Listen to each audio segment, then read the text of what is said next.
Senator Kane. The Senate Foreign Relations Subcommittee on the Near East, South Asia, Central Asia, and Counterterrorism will come to order.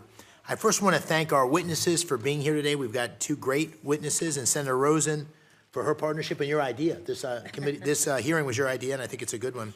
As we continue our crucial work of counterterrorism oversight, this hearing represents an opportunity to analyze North Africa, a strategic region important to our national security interest. The 5 countries that make up this region, Morocco, Algeria, Tunisia, Libya, and Egypt, occupy positions of geostrategic significance that directly impact global commerce and Western security.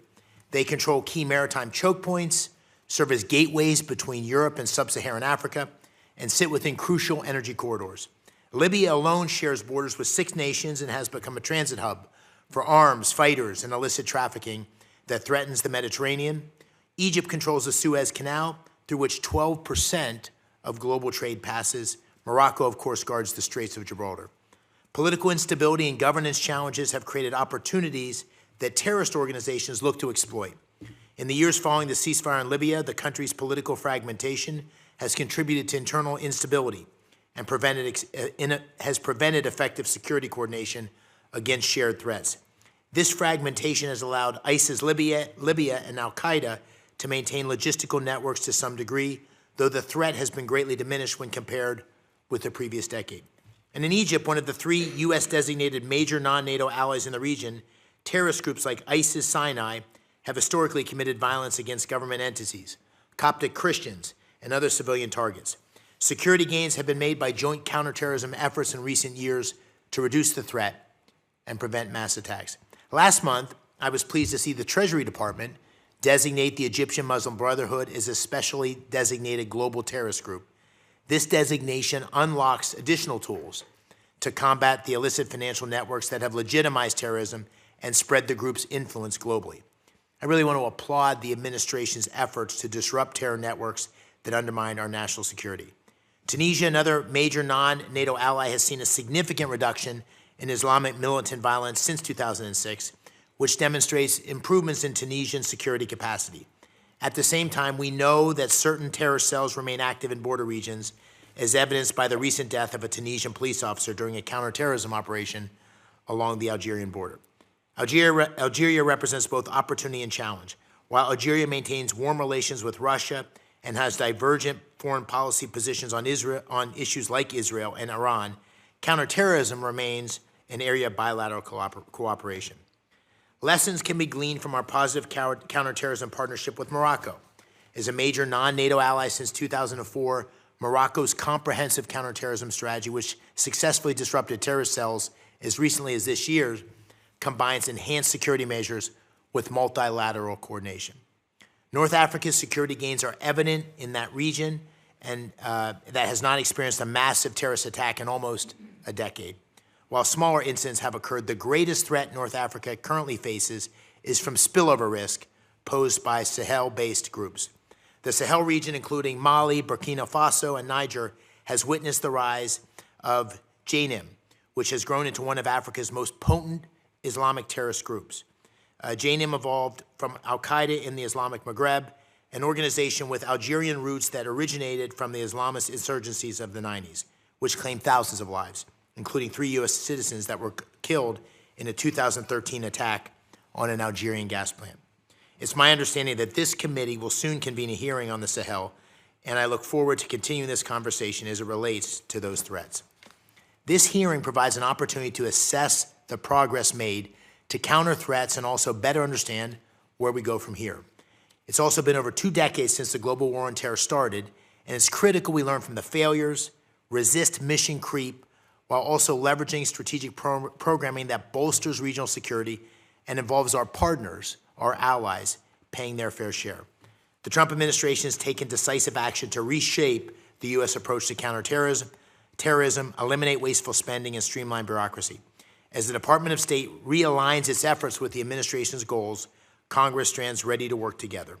I look forward to hearing from our witnesses and to working with my colleagues on both sides of the aisle to ensure the American taxpayer dollars are being spent effectively, that our personnel are positioned for success, and that we are doing everything necessary to protect the American people from terrorist threats emanating from North Africa and beyond. I am now happy to recognize the ranking member of this committee, Senator Rosen, for her opening remarks. Well, thank you, Chairman McCormick, and thank you for you and your staff's cooperation in setting up the hearings that we've had and the good work that we are trying to do in this area. This hearing is extremely important, and I want to thank you to the witnesses for joining us today as well, because today's hearing is focused on a region that frequently just doesn't get enough attention, North Africa, also known as the Maghreb. Strategically located between Europe and the Middle East, the Sub-Saharan Africa, the countries of North Africa are important to U.S. national, economic, and energy security. The region deserves a deeper look at the immense opportunities as well as the unique challenges it experiences. While American attention has strayed from the region in recent decades, our nation has a long history of engagement with North Africa, with Morocco having the longest diplomatic relations with the U.S. of any other country, now celebrating 250 years of friendship. I was proud to visit Rabat in 2023 when I led the first ever bipartisan Senate delegation to the Abraham Accords countries, and I was struck by the Moroccan government's commitment to working with us to counter terrorism in the region, something I believe we must strongly continue to invest in.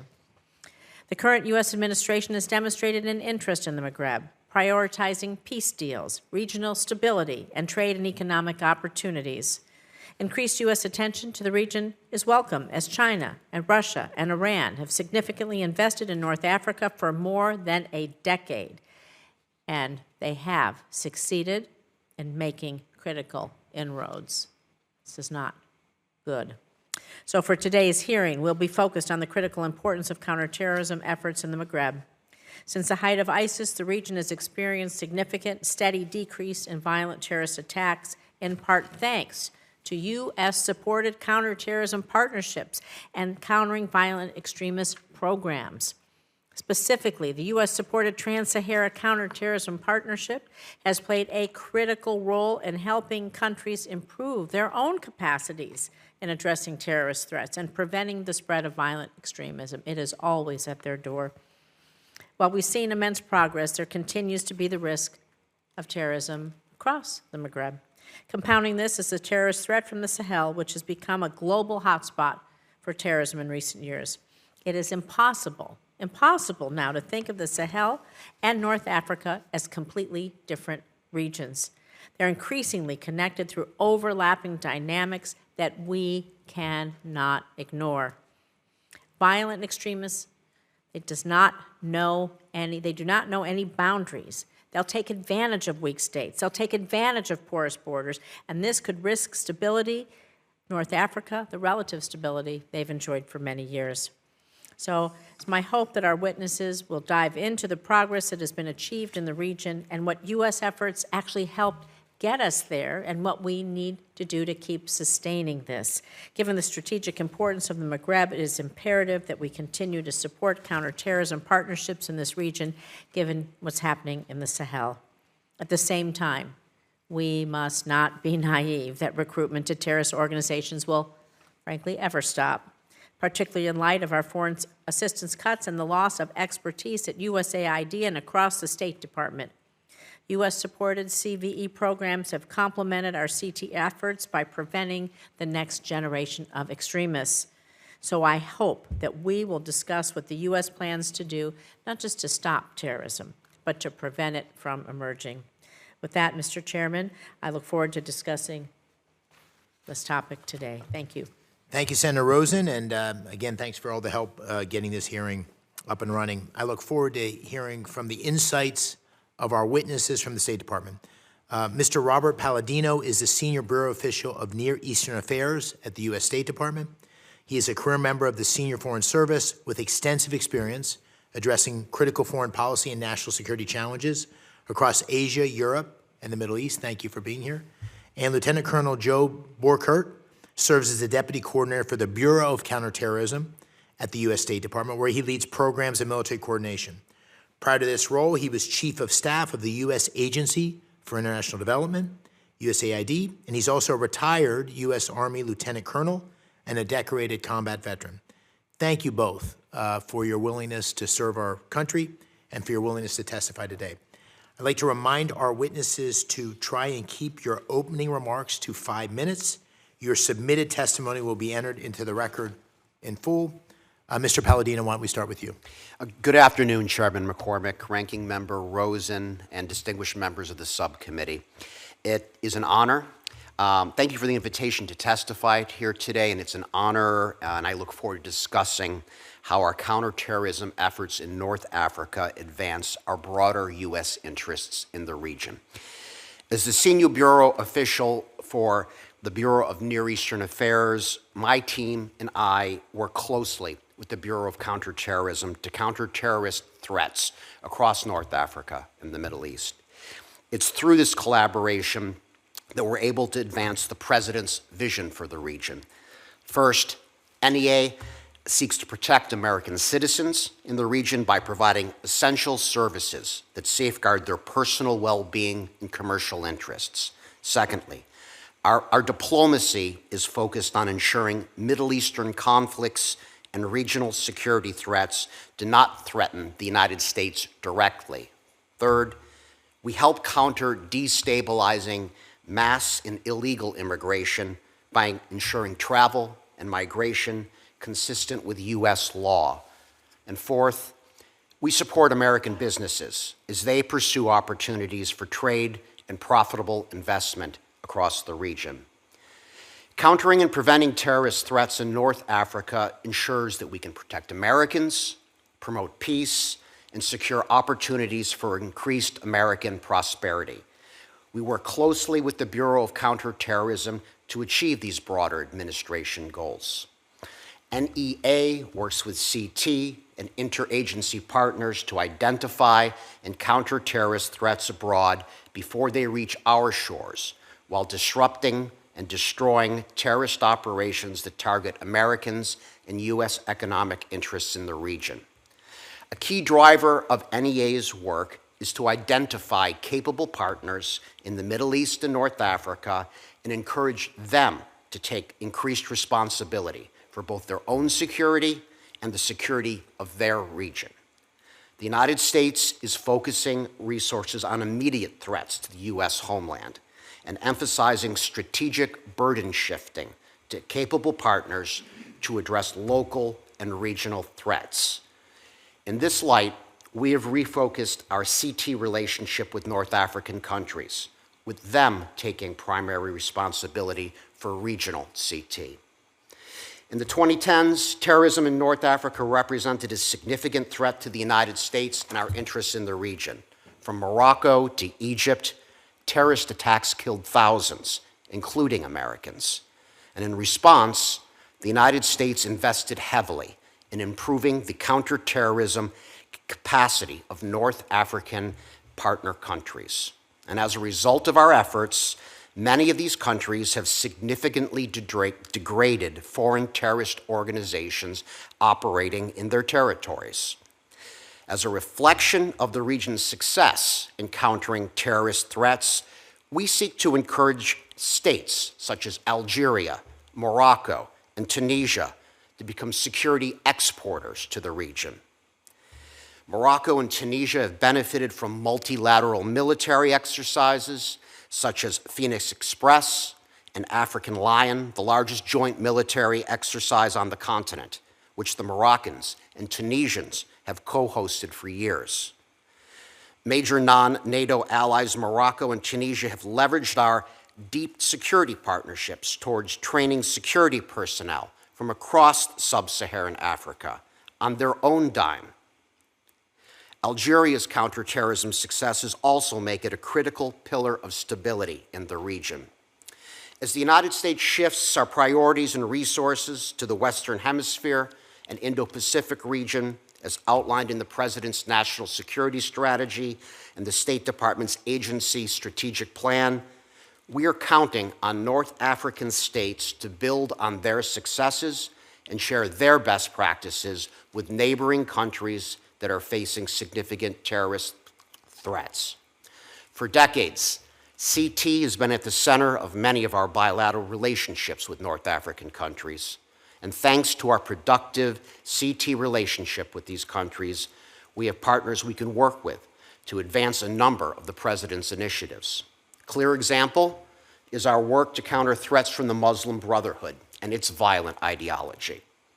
We also look to North African countries to provide critical support to ensuring terrorist activity in the Sahel does not spread west to the Gulf of Guinea or north to regain a foothold in North Africa, where it would present a more immediate threat to the United States and our interests. In conclusion, with this committee's support, the Bureau of Near Eastern Affairs intends to continue working with the Bureau of Counterterrorism and other bureaus across the State Department, as well as our interagency and regional partners to counter terrorism, to protect the American people, to expand space for investment that will benefit the American people. So thank you for your attention. Thank you for your leadership on this topic, and I welcome your questions. Thank you. Chairman McCormick, Ranking Member Rosen, and members of the subcommittee. Thank you for the opportunity to appear before you today. I'm extremely honored to testify before this subcommittee and to be joined by my colleague from the Bureau of Near Eastern Affairs. I appreciate the chance to discuss the evolving terrorism landscape in North Africa and how the Department of State's Bureau of Counterterrorism is advancing this administration's security priorities. Preventing terrorist attacks on the American homeland is this administration's #1 counterterrorism objective, full stop. Every program, every dollar, every partnership is measured by the standard, does it make America safer, stronger, and more prosperous? Over the past year, guided by the principle of peace through strength, we have shifted from open-ended capacity building to targeted and decisive threat prevention. The Bureau of Counterterrorism plays a central role in shaping, implementing, and coordinating these efforts across the department and the interagency. Our focus is simple: disrupt terrorist networks, deter terrorist travel, and prevent threats overseas from becoming attacks on the U.S. soil. A core pillar of our strategy is strengthening frontline partners while shifting responsibility to those whose sovereignty and stability are directly at stake. Strong partners are force multipliers for American security. Our assistance prioritizes border and traveler screenings, watch listing, real-time information sharing, and counter-terrorist financing, the tools that actually stop attacks before they reach our homeland. While the territorial defeat of ISIS during the first Trump administration significantly degraded the group's capabilities, instability across the Middle East, Sub-Saharan Africa, and the Sahel continues to provide space for terrorist networks to operate. Weak borders, sparsely populated territories, and ongoing conflicts, including the activities of Iran's terrorist proxies, fuel radicalization and enable the free movement of fighters, weapons, and funds. In this environment, our approach is clear: prevent threats to the homeland forward, streamline our efforts, and require partners to carry their share of the fight. North Africa demonstrates what focused U.S. leadership combined with partner ownership can achieve. Over the past decade, U.S. support has helped our partners dismantle terrorist cells and disrupt attack plots. Just last month, U.S.-trained Tunisian forces eliminated an ISIS-affiliated cell and conducted additional operations against terrorist networks. At the same time, Morocco, having benefited from U.S.-supported counterterrorism programs, is now exporting security by training sub-Saharan gendarmeries using U.S.-provided curriculum. This is the model we are encouraging across the region, capable partners leading their own regional security. Despite these successes, the threat persists. That's why the Bureau of Counterterrorism continues to focus relentlessly on 3 priorities. First, stopping terrorists before they reach our borders by strengthening partner screening systems, expanding traveler information sharing, and improving aviation and border security. Our work with Morocco, including aviation security program that resulted in a perfect TSA assessment at Casablanca International Airport demonstrates the effectiveness of this targeted approach. Second, we use our counterterrorism designation authorities to cut off resources in operational space for terrorist groups. A recent example of this is our designations of the Muslim Brotherhood chapters in Lebanon, Jordan, and Egypt, which provide critical tools to disrupt terrorist financing networks. And third, we are advancing President Trump's maximum pressure campaign against Iran by coordinating sanctions, mobilizing international partners, and countering Iran's terrorist proxies across the region. And since 2019, 18 governments have taken action against Hezbollah as a direct result of these efforts. At the end of the day, our counterterrorism strategy is simple: homeland security first, precision over permanence, and allies carrying their share of the burden.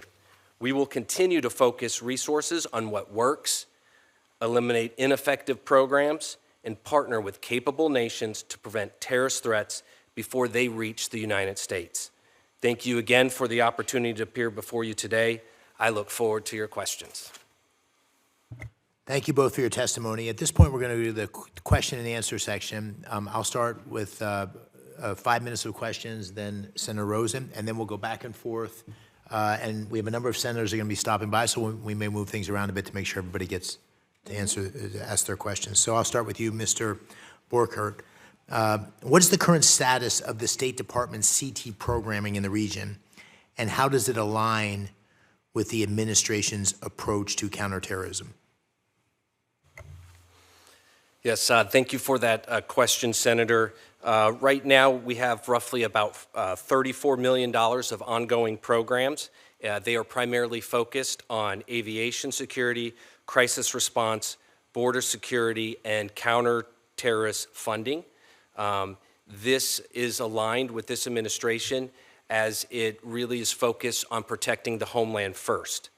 And so that's our number one objective, and that's really what our programs that we are investing in currently aim to do. And if you look at the partnerships, in particular with Morocco, Tunisia, and Egypt as examples, what are cases where this positive counterterrorism partnership has yielded real results? Can you point out some specific examples? Yes, Senator, I can. Thank you for that question.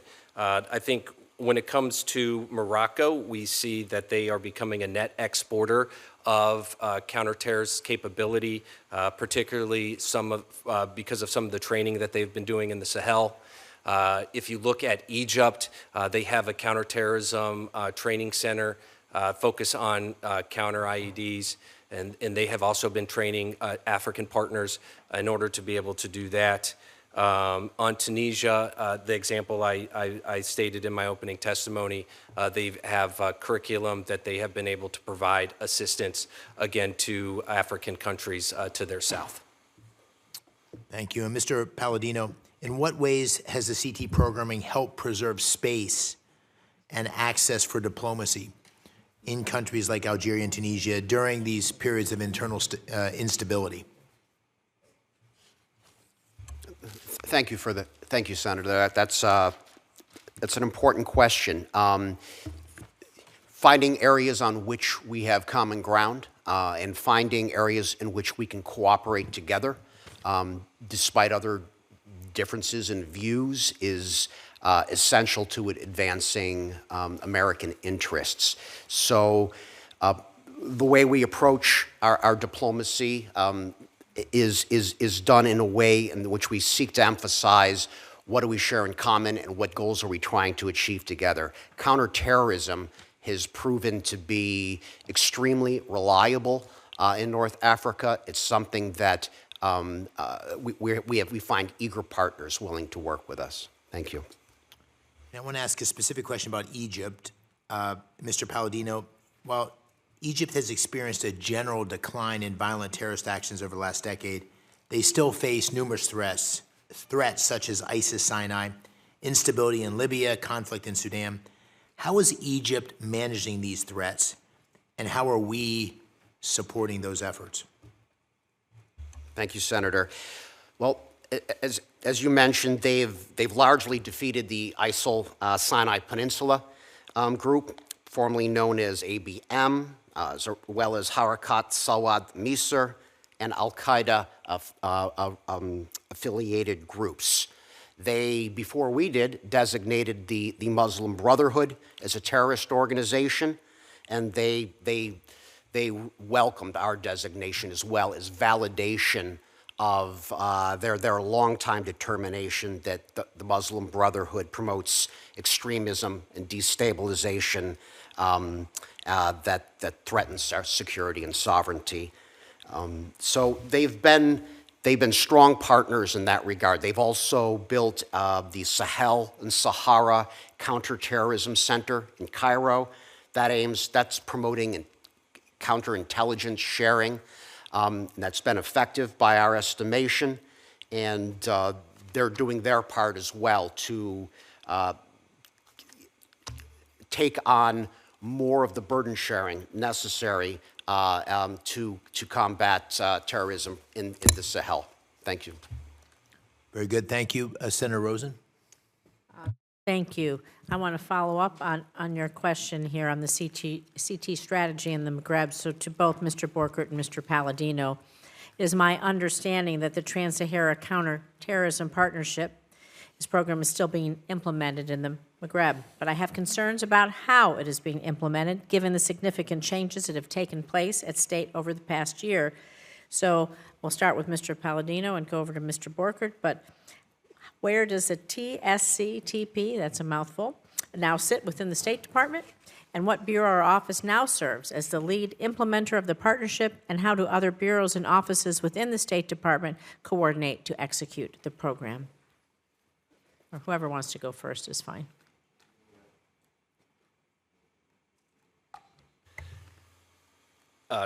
Senator, thank you for that question. I will need to go back specifically to dig deeper into the TSCP specifically. The CT Bureau does lead when it comes to counterterrorism. We do have focused programs within that region and that, again, are focusing on things like strong border screening, modern watch listing, real-time information sharing, counterterrorist financing. Those are the efforts that we have focused our efforts on in the Maghreb. I'll have my team reach out to get that information. Thank you. you. So we're going to move on to countering violent extremism. To Mr. Borkert, poverty, lack of opportunity are some of the biggest drivers of violence and extremism in North Africa and around the globe. Yet, as a senior political appointee at USAID, you played a role in terminating programs that tried to address these challenges, including those focused on countering violent extremism. At state, we've seen the closure of the Bureau of Conflict Stabilization Operation and layoffs in the CT, INL, and other bureaus and offices, as well as cancellation of public diplomacy programs proven to counter terrorist recruitment efforts. These types of vital programs, they target the root causes of extremism and prevent vulnerable populations from being recruited by terrorist organizations. So, Mr. Borkert, are CT or NEA bureaus currently implementing any CVE programming in the region? And if so, do you have staff with the requisite expertise not only to design CVE programs, but also to monitor and evaluate their implementation? And then, Mr. Palladino, if you have something to add after that. Yes, thank you for that question, Senator. We did go through a reorganization and we did close the CVE office. However, through the assessment process, we've realized, we have retained the capability to continue to monitor risk in that area, both when it comes to the counterterrorism risk and then I would say some of the root drivers of that risk. So let me ask you this question then. If you're closing that and you're just kind of monitoring, I have really serious concerns. We're focused only on addressing current CT threats and not thinking about preventing future threats. We're not being proactive. So do you think your respective bureaus have a role to play in supporting these efforts to address socioeconomic, governance, and developmental challenges in the Maghreb and beyond in order to prevent emerging CT threats? Yes, our focus is on American first foreign assistance, as Secretary Rubio announced last year. So all of our foreign assistance and our security assistance is focused on protecting the homeland. We believe, particularly in the area of North Africa, that it's important that we have, that our partners in the region take on more responsibility, particularly in this So if you think space. that we're not going to, if they know we're not watching, the threats are still going to be there. And so I think that you're taking your eye off the ball. Mr. Palladino, do you have something to add here? I would just add that, thank you, Senator. I would add, you mentioned public diplomacy. We still maintain robust public diplomacy assets in North Africa that are active and are amplifying both U.S. messages and running exchange programs. Those are operations that continue and will continue, that will continue to do. Further, I would just add that my bureau and the Counterterrorism Bureau, we are meeting regularly and exchanging views and information, and the coordination is strong, and that's something that we'll also continue to do. Thank you. Thank you. I yield. Thank you. If all right with you, Senator Scott, move to Senator Cruz? Yep. Okay, Senator Cruz? Oh, you want to go? Oh, I'm sorry, I thought, he has a tight timeline. Oh, that's fine. Would that be okay with you? Okay. Senator Cruz, go ahead. Thank you, Mr. Chairman. Appreciate it, Senator Scott. Mr. Palladino, thank you for being here and testifying this afternoon. I'd like to ask you about the specifics of your testimony, and specifically two things you said in your written testimony back to back. You said that, quote, Algeria's counterterrorism successes also make it a critical pillar of stability in the region. Then in the very next paragraph you said, again I'm quoting, quote, we look to North African countries to provide critical support to ensuring terrorist activity in the Sahel does not spread. Now, I'm assuming that that somewhat opaque reference to terrorist activity in the Sahel is about the Polisario Front, though you didn't name the group. Iran is trying to turn the Polisario Front into the Houthis for West Africa, a proxy force capable of waging war to threaten regional stability and pressure U.S. partners whenever Iran wants leverage. The Polisario Front works with Iranian terrorist groups. It takes drones from the IRGC. It moves weapons and resources around the region, including to jihadists, and much more. I believe they should be designated as a terrorist group, and I've drafted a bill to do so if there is no change in their behavior. Before getting to any other questions, is that what you meant by, quote, terrorist activity in the Sahel? Were you talking about the Polisario Front? It's an important question, Senator. Thank you. What I was referring to, well, what I would say in regards to the Polisario is President Trump has made clear his desire to achieve a lasting resolution to the problem in the Western Sahara, to that dispute. And as part of that, American policy currently is we are engaging all parties. And we're going to continue to pursue that for a lasting resolution, and we seek that because if we can get to that resolution, that is going to be our best shot at advancing peace and security, which will prevent further terrorist activity. Now, you mentioned designation, Senator, and I would just add, we're constantly assessing threats to the American homeland, and we have a process for that. It's something that we will continue to look at, and it, as the Secretary said, if we proceed, that will be grounded in the process and the evidence and the law. Thank you, Senator.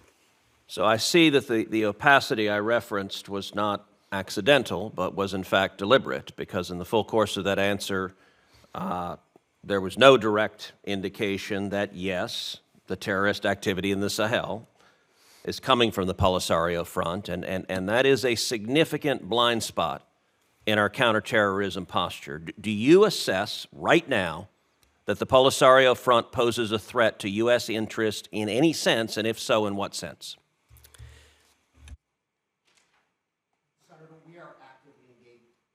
Senator, thank you, Senator. We're actively engaging all parties in the Western Sahara dispute in the interests of achieving a lasting and durable peace. That's the policy of the president, and we're seeking more time to continue to find a way to find common ground and to come to an agreement to stabilize the situation and allow there to be prosperity to follow based upon stability.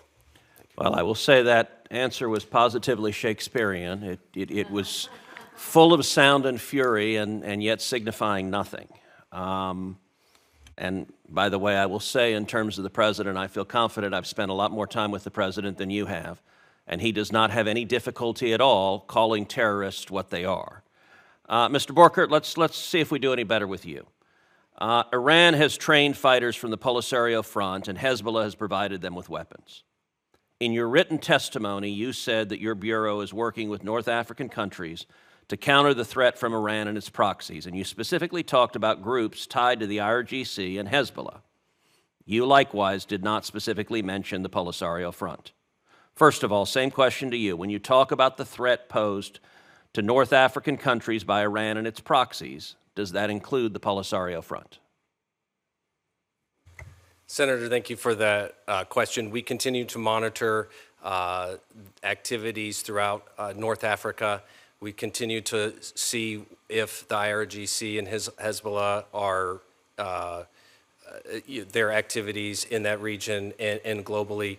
And as we look at these activities, we will work with our partner countries in order to counter those threats and where possible designate or encourage those countries to designate the IRGC, Hezbollah, and those terrorist groups. So I have to say, it seems to me you turned to your colleague and said, hold my beer. It certainly, let me just ask a final question to both of you. Were both of you instructed in this testimony not to say anything negative about the Polisario Front? Because it sure seems like you were. Senator, I'm just trying to explain what we're trying to do policy-wise. That's a yes or no question. Were you? No, I received no instructions to that effect, Senator. Senator, I received no instructions to those effects either. So you just decided to go down that road for the heck of it. Okay, thank you. Senator Shaheen? Thank you, Mr. Chairman, and Ranking Member Rosen for holding this hearing, and Senator Murphy for giving me the opportunity to go ahead of him so I can get to another hearing. And thank you both for being here. As you've pointed out and the questions have indicated, we face critical issues in North Africa, including terrorism threats. This committee has moved the president's nominees to Morocco and Tunisia, who are now serving in those roles as ambassadors. However, 3 of the 5 North Africa posts remain vacant. What's worse, while the Senate confirmed those nominees, both male political nominees, the administration recalled the 2 female career ambassadors to Algeria and Egypt. Maybe they thought that was DEI because they were women, I don't know. But they are career ambassadors like you who have dedicated their careers to nonpartisan service for our country. And so I fail to see how recalling experienced career ambassadors when there are not others ready to take their place is in our interest. I think it's in America's interest to have confirmed ambassadors in every country around the world, and right now we are falling behind China dramatically. So can you both talk about the benefits of having confirmed ambassadors in place to address serious issues like counterterrorism? Mr. Palladino, you want to go first? Thank you, Senator. That's an important question, and we do want to have the administration's team on the field and be fully represented. I appreciate the cooperation. I'm sorry to interrupt, but do you not consider career ambassadors part of the president's team, no matter who the president is? Senator, you referenced some specific ambassadors being recalled, and that's something that happens between administrations, and that is kind of the way the Foreign Service has worked often in the past. It's kind of the normal course of nature, and when that happens, Well, we have Mr. chargé Palladino, that d'affaires. is not correct. I have been here for, I'm going on 18 years now. I've been on this committee for almost 18 years, and I have seen ambassadors come and go. And what I have seen is that career ambassadors are generally left in place until they are replaced by another nominee or another career ambassador. So don't tell me that that's the normal course of events, because I know it's not. And the fact is, when we don't have confirmed ambassadors on the ground, America's interests suffer. And I don't care how you can try and defend the fact that we don't have people on the ground, but we don't, and America's interests are suffering. I want to move on, because Algeria has been an important U.S. counterterrorism partner. They have seemed to be willing to turn away from Russia and toward the United States, not only in economic ties, but on military ties. But public reporting currently suggests that the Algerian government has purchased Russian fighter aircraft, and it's in talks to purchase even more, because it would take too long to get American planes delivered. So can you speak, this may be for you, Mr. Boker, but I'm not sure, but maybe it's for you, Mr. Palladino, what is the administration's thinking on CAATSA sanctions if Algeria does order a number of planes from Russia? Thank you, Senator. We also have seen those media reports, and they're concerning.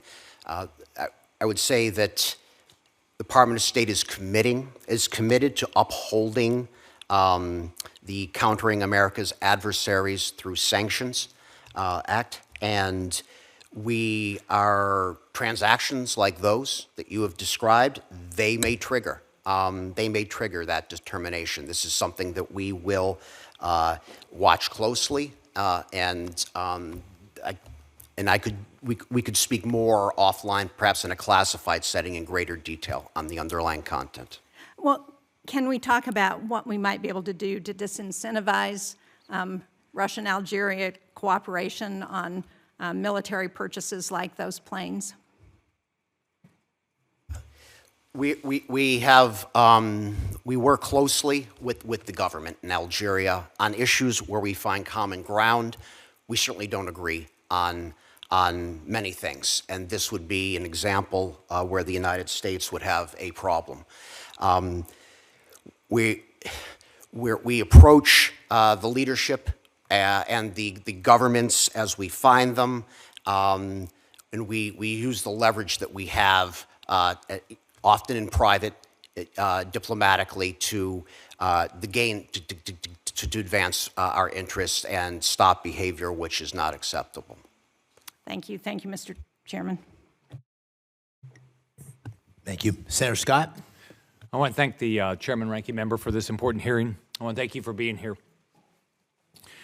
The United States is constantly facing threats from around the world as evil, extremist groups seek to destroy our way of life, such as Islamic State in the Greater Sahara and in the West African province and across North Africa.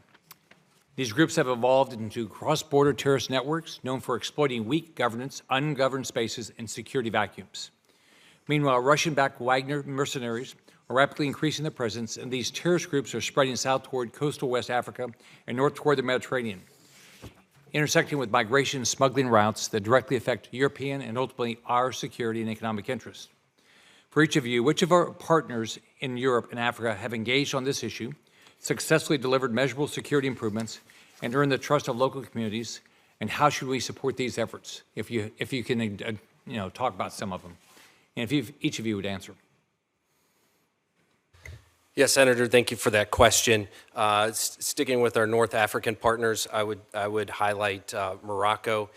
They have been an excellent partner, I think, as we've discussed here. They are starting to export their capability to the countries of the Sahel. which we have concern about. I think they have concern about too, because that immediately impacts their region. Also highlight Tunisia. Tunisia has, based off of the support that we've provided them, they have engaged and have been constructive partners in the Sahel. And Algeria, of course, has always had a strong capability, and they do an excellent job of securing their border. And even in Libya, where there is some ungoverned space in the south, we've seen a lot of our programming being able to help them out. And they both groups there have taken counterterrorism seriously. And have done a good job of pushing most of the ISIS out of the main populated areas. And then, of course, Egypt has been a strong partner, and we've already highlighted what they have done with their counterterrorism training center. So I would say most of the countries across North Africa are an excellent example of what partner and burden shifting looks like, and we are appreciative of what they are doing. And so you didn't address Europe, so you would say Europe's not doing anything? Senator, I'd need to go back just to make sure. We are consistently engaging Europe. They have been constructive in the de-ISIS coalition. But again, we consistently talk to our European partners. No. That's okay. Mr. Thank you. Palladino. Thank you, Senator. I would concur with everything my colleague has said. Morocco is a major non-NATO ally, signatory to the Abraham Accords. Their counterterrorism capabilities, their training programs, their intelligence cooperation, these disrupt. Let me shorten it. Has Europe done anything? Do you have anything you can say Europe has done? Sir, what I'd say is Italy, for example, is very involved in assisting and preventing illegal migration, and efforts that the United States are able to do in North Africa that create space for Italy to do more. Thank you. Okay, let me ask you both of you. What would you say strategic success in counterterrorism in North Africa looks like over the next 3 years? What would success be? Sir, I would say success is, over the next 3 years, is we don't see a major attack emanating on the American homeland or our interests abroad. And then more specifically to our programs, that we would see that most of the programs that we have there are successfully complete, that our partner nations can actually carry out those programs on their own, that the objectives that we had established to begin with are achieved, that there's clear return on investment to the United States, and that these countries can continue to sustain the ability to conduct counterterrorism. Yeah. Can I just finish? I met today with the ambassador that was let go in the Philippines. Philippines is a strategic ally. She was a career, and she's a wonderful person. I think we really do have to put a lot of effort into making sure that we continue to support our relationship with the Philippines. I think it starts with we got to really look at our tariff rate with them and to see if it's appropriate. Which, when I look at it, doesn't seem very appropriate. But I think we really have. It's a strategic ally in that part of the world, and I hope we'll put a lot of effort into it. Thanks, both of you. Senator Murphy. Thank you very much, Mr. Chairman. Thank you to our witnesses. Listen, my worry is that the underlying purpose of our policy in the Middle East today is not to counter terrorism, not to protect U.S. interests in the region, but to make the president rich.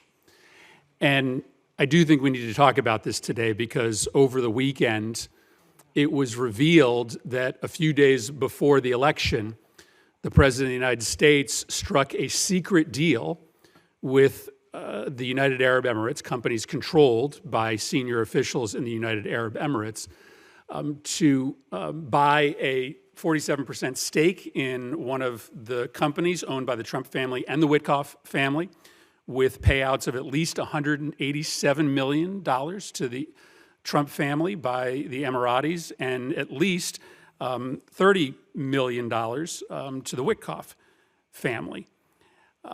This is a stunning revelation. We've never, ever seen anything like this before.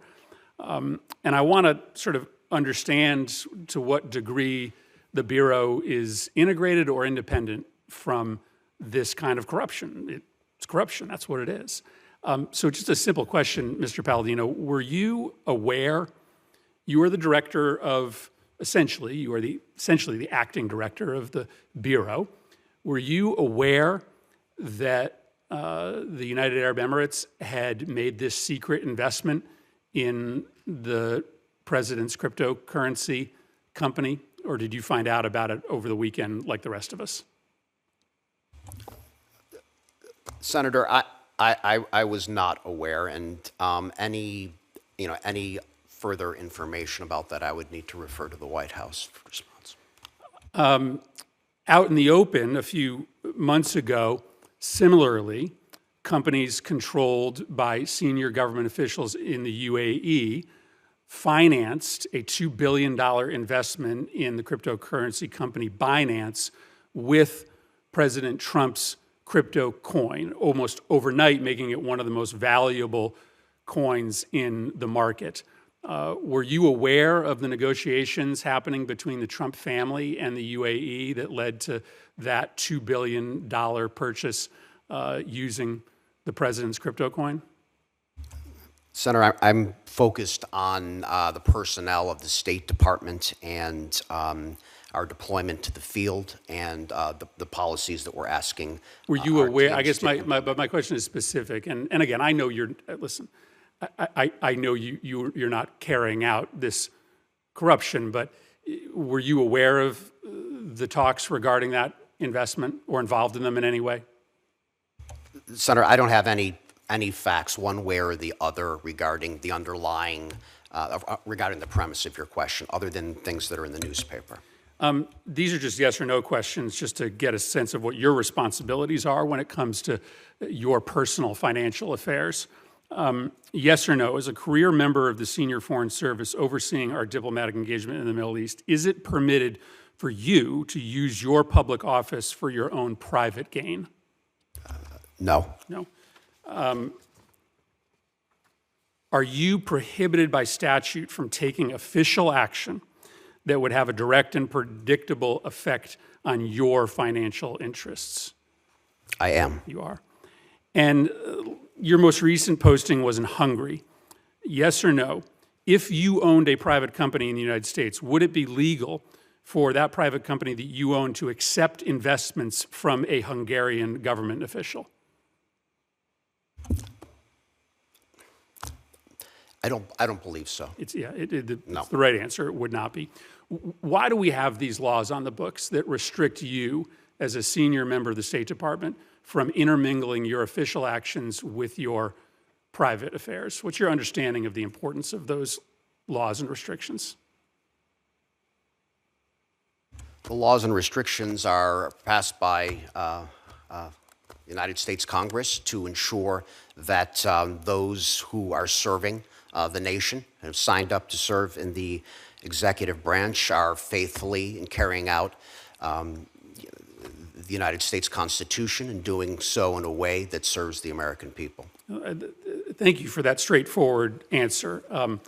Obviously, it was stunning to this committee and to the public to find out that the president had accepted an investment from a foreign government that is directly intertwined with our fight against counterterrorism.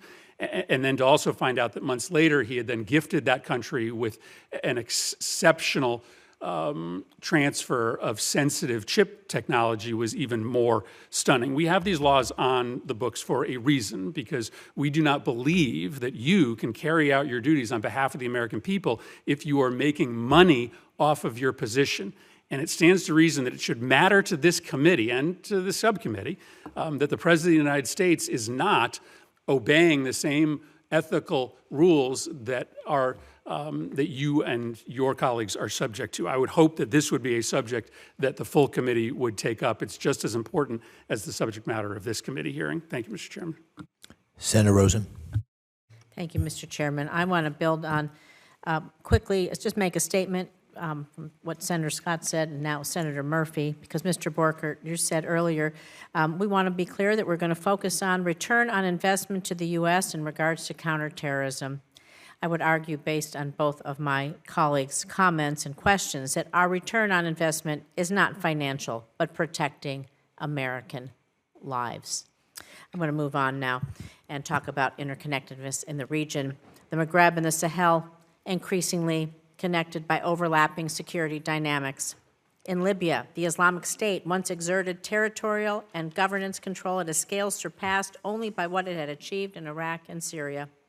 While public reporting indicates our presence in Libya has decreased, ISIS affiliates have established strong footholds throughout the Sahel, armed in a large part with small arms trafficked through Libya.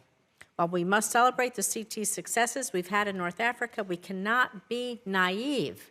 Again, to think about protecting the homeland, you cannot leave holes in the fences for terrorists to run through. So we cannot be naive that what's happening in the Sahel will stay there.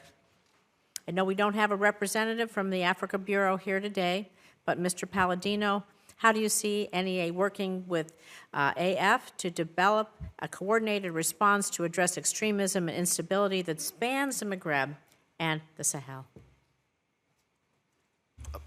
Thank you, Senator. You mentioned Libya, and Libya is within our purview, and I think you're right to point out that political fragmentation there does create the opportunity for increased risk that could pour out and pour from there. So for Libya, we're very much focused on regularly speaking to leaders in both the East and West and encouraging the Libyans to overcome divisions and to unify institutions and to focus on common interests in a way that's going to promote greater stability and greater peace. Those are the conditions that are going to create a more prosperous Libya and a Libya that is able to better police its own borders. So we're pleased at some of the progress that's been made, and of course there's much more work to be done. So then you would agree we should start thinking about threats, CT threats in the Maghreb and Sahel in a more holistic manner. So Mr. Borkert, what might that look like in practice if we should and do think about these areas in a more holistic way? Yes, Senator, thank you for that question. And I agree. I think we do need to look at these in a holistic way, and we do it at the Department of State. I think one of the advantage for the Bureau of Counterterrorism as a functional bureau, we discuss and talk a lot with all the regional bureaus. And so my colleague right here, Mr. Palladino, we talk real closely with NAA, but at the same time, we are in constant dialogue with the Africa Bureau. I was in Nigeria with some Africa Bureau colleagues just a few weeks ago. I have routine conversations with the Africa Bureau, and we are looking at these from a holistic perspective. One of the things that we're looking at in the Sahel is how do we have and maintain good situational understanding across that region? How do we work together in a more comprehensive way when it comes to information sharing with our regional partners in order to understand those threats and to be able to combat any type of threat that might be emanating from the Sahel. So I would say, again, I think from the Counterterrorism Bureau perspective, we are that linkage between NEA and AF, and we are, and I think we're doing a successful job of looking at it in a more strategic way. So I have one last short question, but before that, just yes or no, would you agree that then America First requires and actually demands us to pay strong attention and think forward? Be forward-thinking about the challenges ahead of us around the world, and that would be the best way that we protect the homeland? Senator, yes, I would agree. American First policy does think strategically with the objective of the American homeland being protected first, and we do that around the globe by working with our partners to ensure that they're carrying on their fair share. Let's hope so. My last question is about Tunisia backsliding. Senator Scott, again, talking about the region, Mr. Palladino. Tunisia's government under President Sayed is taking a concerning turn, to say the least, through consolidation of control over state institutions and significant human rights violations. At the same time, Tunisia, of course, is a reliable security partner in the fight against violent extremism. So do you think Tunisia can continue to be a reliable security partner while Sayed continues to crack down on the Tunisian people and what remains of Tunisia's democratic institutions? Thank you, Senator. For the President and for Secretary Rubio, we've been clear that U.S. foreign policy must be focused on making America safer, stronger, more prosperous. And that means we have to seek opportunities for greater burden sharing by our partners for their own security. When dealing with Tunisia, this is the approach the strategic approach that it guides our interactions with Tunisia. Now, our security assistance is not an endorsement of political decisions being made in that country, but it is a tool to protect American interests. What we find in Tunisia, there are things that we can work with. And like the Tunisian armed forces, they're professional, they're apolitical, and they're one of the most trusted institutions in Tunisia. So we have something to work with, and there's progress, there's room for improvement, but at the same time, we need to stay focused on core American interests and dealing with the facts on the ground as we find them. Thank you. Thank you. Okay. Thank you, Senator Rosen, and we'll conclude with a question for each of you, and then we'll bring the hearing to an end. Mr. Borkert, start with you. Thank you, Senator. Thanks for putting this together. With ongoing counter-ISIS efforts in Syria and Iraq, what are you doing to ensure ISIS doesn't reconstitute somewhere else in the Sinai? Senator, thank you for that question.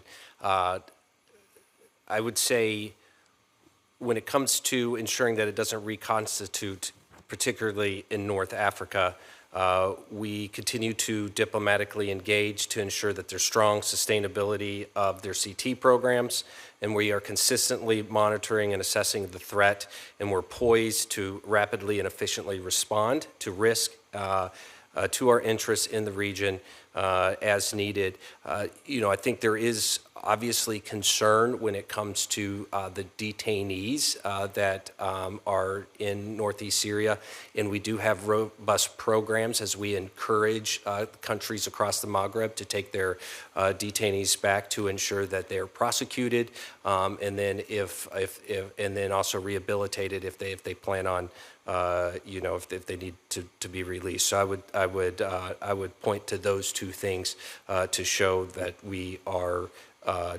poised and trying to prevent any type of ISIS resurgence across that region. Thank you. Mr. Palladino, does the U.S. believe Algeria's security cooperation with Russia enhances or undermines our regional efforts to combat ISIS and al-Qaeda affiliates?